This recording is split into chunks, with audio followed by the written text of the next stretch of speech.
Liksimizni tamamlaştırmaz, hürmetlik vatandaş. Endiki mavzudun birinci islah. İslahı bugün 2021 yıl 9. ayının 1. günü. Hepteki çarşamba.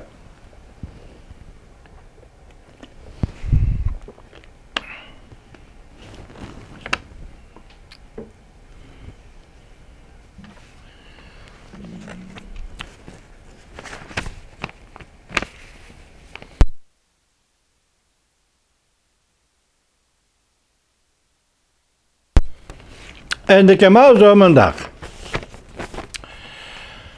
çünkü Kompartiyasının elpazı bozuldu. Ama ensirashlar gumron bo'lishdan qo'rqayotganligini manba qildi.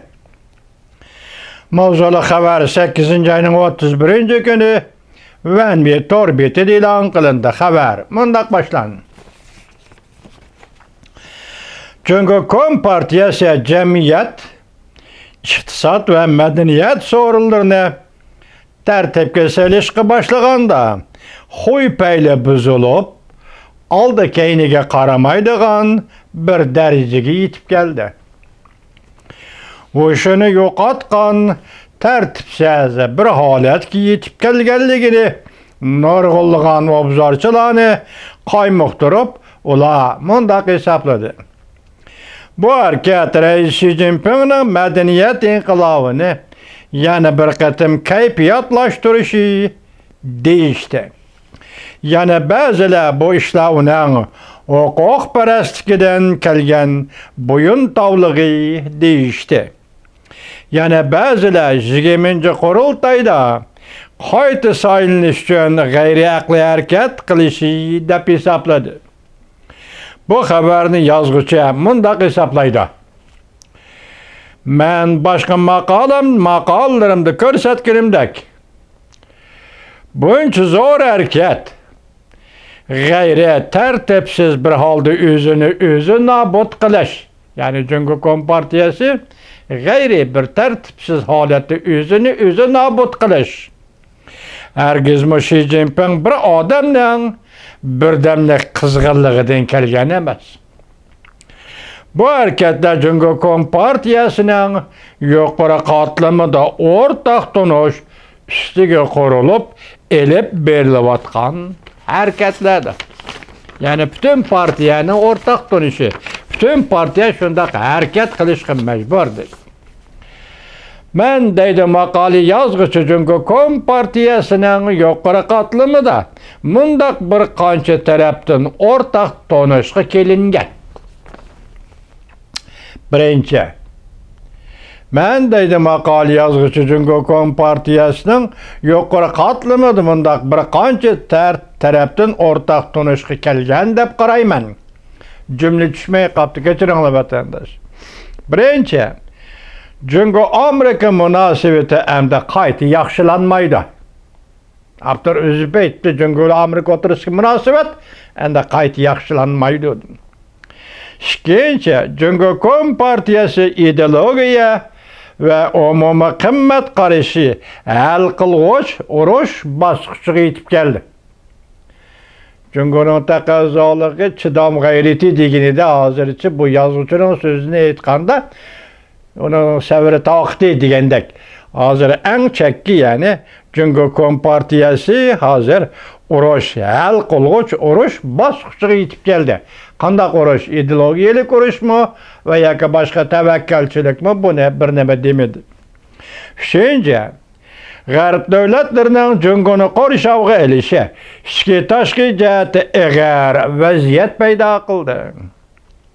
To'rtinchi, iqtisod osonlashdi. İjtimoiy jamiyat to'qinishlari o'zliksiz yuz berib turibdi. Beshinchi, siyosiy hokimiyatning gumron bo'lishidan saqlanish uchun faqatla davlat darvozasini taqashga to'g'ri keldi.